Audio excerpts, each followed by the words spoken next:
Okay, now that we are recording locally and not streaming to Twitch. Hi there. My name's Tallman, and I'm a bit of an achievement freak.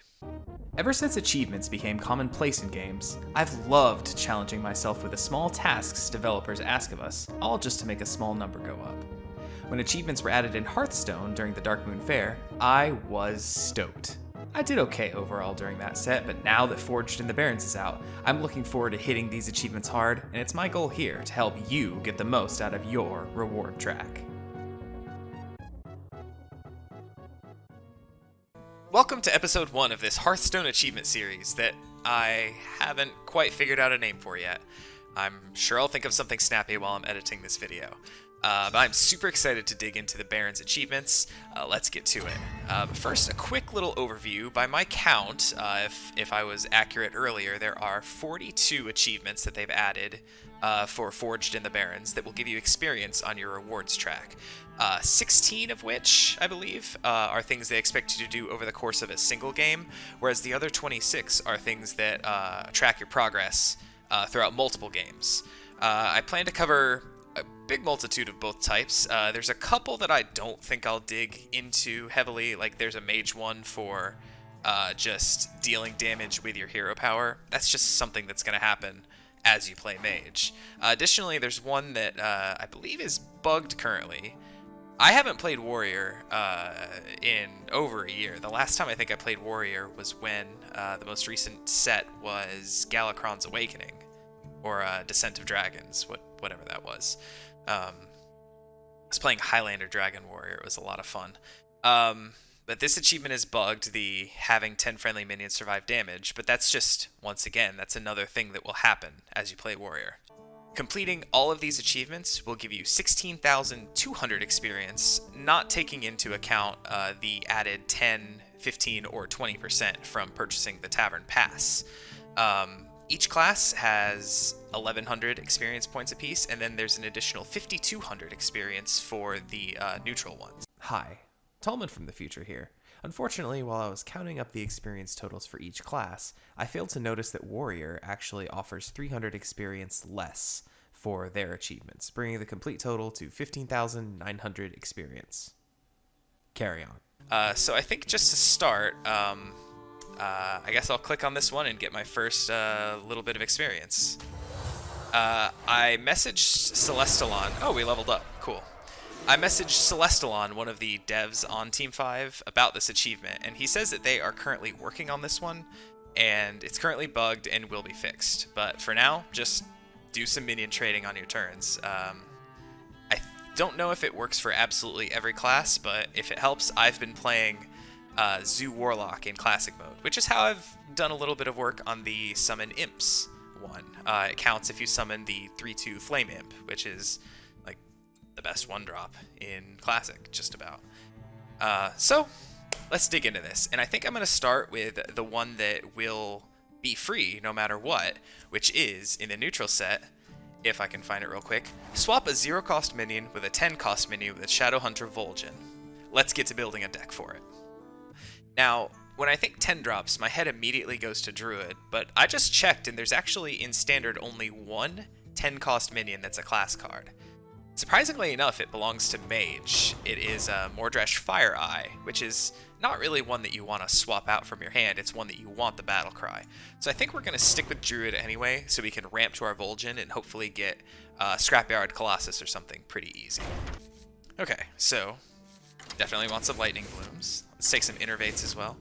Now, there is another achievement for playing 5 nature spells in a single turn as Druid several times. So let's try to load our deck up with as many nature spells as we can. Let's see. Well, let's grab our 10 drops first. See what our options are. We got Scrapyard Colossus, Yogg Saron, Dark Moon Rabbit, which is funny. Well, we definitely want Scrapyard Colossus. A 12/12 would be good to get out of there. So I'll just stick him in there. I have not used him even once yet, but we only have 3, so I'll put in 1 rabbit. It's all I have anyway. So here's the list I ended up settling on. We have our 0 cost minions in Desk Imp and Murloc Tinyfin. We have some ramp stuff with Innervate, Lightning Bloom, and 2 copies of Overgrowth. I tried to fit in as many nature spells as I could. Nature Studies has proven to be a great card. I put in Solar Eclipse so we could maybe get 2x of something. Thorngrowth Sentries is actually nature. It might be a good card to keep us alive in the early game if we come up against aggro. Glowfly Swarm just because we're running a lot of spells. I decided on only 1 copy of Fungal Fortunes because we are running some minions. I know that the token lists, at least the token lists before the Barrens came out, tended to really only run Gibberling as the only minion, so you were safe to run Fungal Fortunes. I'm a little iffy on that now. I don't want to end up burning our Vol'jin or something. So only one copy of that, but I think it's still going to be good most of the time. Talon Forging, as I said before, to draw us one of our 10 drops. So we have 4 10 drops, 4 0 drops. I think we have a good enough chance. Let's hop into a game to see how this goes. Okay, so we're up against Paladin. You know, I actually haven't played a single game of Standard since the Barrens came out. It's only been out for like a day and a half at this point, 2 days. But I'm assuming Paladin is still doing their usual stuff. Oh, that's right. They got a bunch of secret stuff in this set. That is a big Christmas tree. Pop the other Oh My Yogg.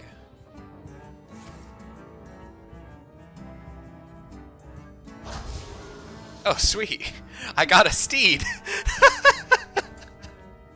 Oh, that's silly.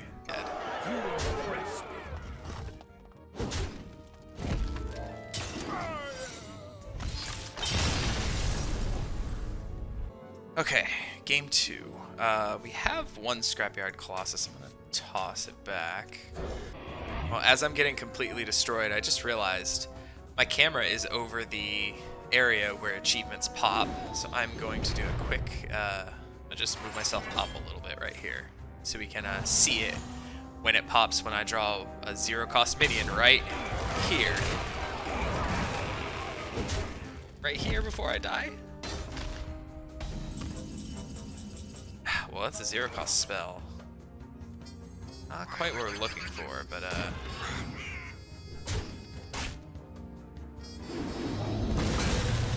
the rabbit actually came in handy. Okay, we can at least do our thing. So we 0-cost, Vol'jin, the 0-cost. There it is. Well, it pulled the Deathwing instead of the Scrapyard Colossus. My thanks. Well, we got it done at least. Now watch me die.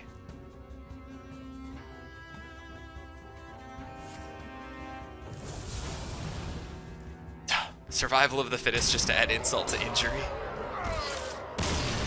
Okay. Well, all in all, that took us 2 games, and I'm glad it's done. It's not really something you can super build a deck around and expect to win, but the achievement's done. Let us claim our prize. Feels good.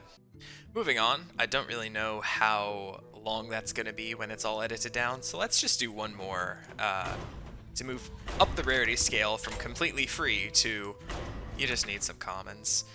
We are going to build a deck for refreshing 8 mana crystals in 1 turn with the new spell.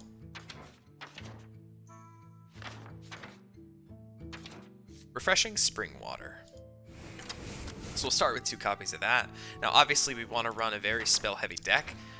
Now it would be completely free and easy to build an all spells deck, which does seem to be, you know, still a fairly popular archetype for Mage. But I am going to build a deck for one of my favorite archetypes from the last set.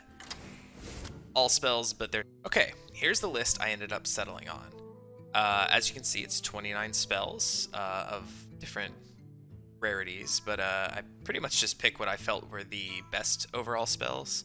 I only included 1 copy of Incanter's Flow because overall, I never really liked that card all too much. Like, I felt like it was a card that really doesn't super do a lot. But, you know, in an all spells deck, it is pretty decent. Cthulhu would be another option, but I unfortunately do not have Cthulhu the Shattered. I think I'll probably end up crafting it at some point this expansion. I did include one copy of Wildfire because I just want to see like how good it feels to have your hero power damage increased by at least one. I only have one copy of this, so that's why I'm only running one. But if it feels good, I might end up crafting another and dropping something like Incanter's Flow to play a second Wildfire in this deck. A couple secrets, I'm not running Oasis Ally, even though I think it's better than Netherwind Portal, just because I don't foresee myself having too many minions here. So I'd rather get things off of opponents casting spells than get a water elemental off of maybe having a minion at some point. So other than that, we of course have our 2 refreshing spring waters. New Flame Strike, I'm excited to see how that feels, and the rest is mostly the same, so let's hit it. Okay, so in this deck you really just want a hard mulligan for Yogg-Saron. So I'm tossing all of these back. None of these are really good to keep in the mulligan anyway. Did not find Yogg, unfortunately. Okay, we found our Yogg, so our deck works now. I think we just gotta pray to Yogg. Let's do it.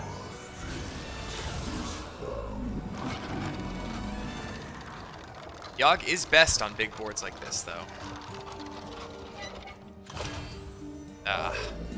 That's probably the worst option I could have gotten unless I get some refreshing spring water. Don't discard any. No, there goes my spring water. The victory is yours. At least we got 2 damage with our hero power in before they conceded. Jaina versus Jaina. Okay, a Mage Ditto I think we can hold off for. Knowledge is power. Now, I know I said we're going to hard mulligan for Yogg, but I'm going to hard mulligan for refreshing spring water as well. Don't you love the start of Control v Control matchups, where you're just slinging your hero power at each other? Okay, we found our second refreshing spring water. I'm gonna go for it and just hope we don't find Yogg. I will concede if I draw Yogg here. Alright, we got it. Achievement popped. You have my sincere gratitude. Alright, I don't even want to play out the rest of this one. It's Control v Control, and they have Cthulhu, so I think they have the inevitability here. You know what? We'll keep going anyway, just to see how this goes.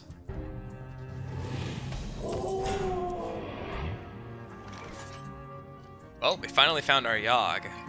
Let's, you know what? Let's, at least get these rank 3 spells out of the way and see what happens. I can do something else this turn. Might be to fill all the boards with minions with Rush. Oh no, it's the puzzle box. Love to see it. I just cast 3 more spells too. Oh no. Killing myself. That's good. That's super good. That's really good.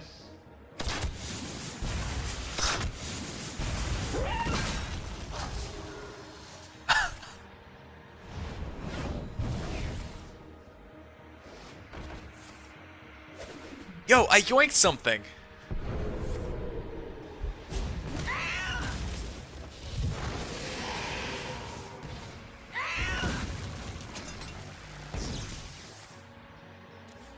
Oh my god. My hand is too full. Yo, I have lethal, like, next turn. I have lethal now! That was like the best Yogg I've ever seen! That was so good! I'm so glad I was recording this. I'm so glad I didn't concede earlier. Hi there, Tallman from the future here. In my excitement over that insane ending to that game, I forgot to actually collect the achievement. Ah, there we go. Overall, Refreshing Spring Water is an incredible card that you should probably just run in most mage decks. As for Yogg-Saron, well, it may be a bit of a non-bow to run with the no minion cards, but it sure is fun. I also forgot to mention that one of the other options for this set would be Deck of Lunacy, if you have it. It makes decks running mostly spells even better. Now, back to the present. Well, that is indeed one way to end a video. Thank you for stopping by. If you enjoyed the video, please like it and feel free to subscribe. But most importantly, please go follow me on Twitch, twitch.tv/HeyTallman. It's where you'll find me most of the time. Follow me on Twitter if you want as well. But I really care about that Twitch engagement, so go follow me there. And check back next time where we'll be grinding out some more achievements. Have a great day.